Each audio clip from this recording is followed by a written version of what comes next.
Freedom આપને મળી છે એ આપને એક પ્રિવિલેજ તરીકે મળી છે, નહીં કે એનો મિસયુઝ કરવા માટે મળી છે, રાइट। We should also feel proud about ourselves कि यार हम भी हमारे कंट्री के विकास के लिए, ग्रोथ के लिए સેક્રિફાઈસ कर रहे हैं। કેસરી, સફેદ અને લીલો, તો એ શાનું સૂચન કરે છે?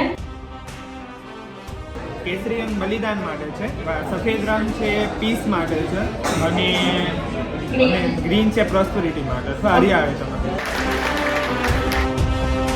આ જે આપણો તિરંગા છે એનું આપણે પ્રાઉડથી કહેવાય ને કે આપણે પ્રાઉડથી આખા વર્લ્ડમાં આપણા તિરંગાને એક ઊંચી પોઝિશન ઉપર લઈ જઈએ, એ જ બધાને શુભેચ્છા।